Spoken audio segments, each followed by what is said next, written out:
मुंबईकरांच्या सेवेत आणखीन एक मेट्रो लवकरच दाखल होणार आहे। दहिसर ते काशीगाव दरम्यान पहिल्यांदाच मेट्रो धावली। मुख्यमंत्री देवेंद्र फडणवीस यांच्या उपस्थितीमध्ये मेट्रो मार्गिकेची चाचणी झाली आहे। उपमुख्यमंत्री एकनाथ शिंदे आणि अजित पवार सुद्धा यावेळी उपस्थित होते। दहिसर ते मीरा भाईंदर मेट्रो 9 या मार्गिकेचं काम सुद्धा आता वेगात सुरू आहे। दहिसर ते काशीगाव हा पहिला टप्पा लवकरच सुरू होणार आहे।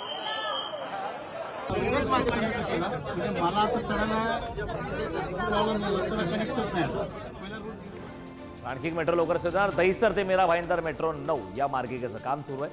दहिसर ते काशीगाव हा पहिला टप्पा आज त्या ठिकाणी सुरू झालाय। पहिल्या टप्प्यासाठी डिसेंबरपर्यंत वाट पाहावी लागणार आहे। याची चाचणी आज झालेली आहे। 4.5 किलोमीटर मार्गिकेवरील 100% काम पूर्ण झालं। सुरक्षा प्रमाणपत्र घेतल्यानंतर मेट्रो संचालनाचा मार्ग मोकळा होणार। आतापर्यंत 97% स्थापत्य कामे पूर्ण। मेट्रो मार्गिकेचं काम 2 टप्प्यात करता येणार।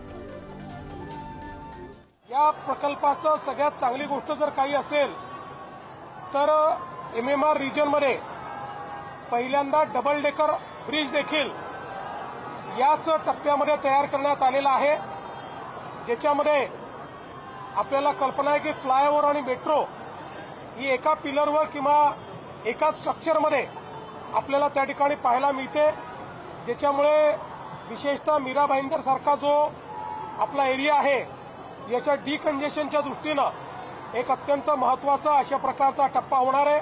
मध्ये एक सरकार आलं, स्थगिती सरकार, तेव्हा थोडा मग ब्रेक लागला त्याला, पण पुन्हा आमचं महायुतीचं सरकार आलं तेव्हा आम्ही तिघही होतो आणि मग तिघांनी मिळून तो सगळा स्पीड ब्रेकर काढून टाकला आणि मग यामध्ये सगळे अडथळे दूर केले आणि मुंबईतले कंप्लीट मुंबई MMR मधलं नेटवर्क जे आहे त्याला चालना दिली आणि त्यामुळे खऱ्या अर्थाने हे टोटल 337 किलोमीटरचं मेट्रोचं नेटवर्क आहे।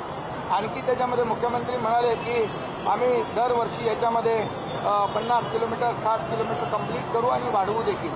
त्यामुळे एकंदरीत मुंबई MMR जो आहे देशातलं सगळ्यात मोठं नेटवर्क या मुंबई MMR मध्ये होईल।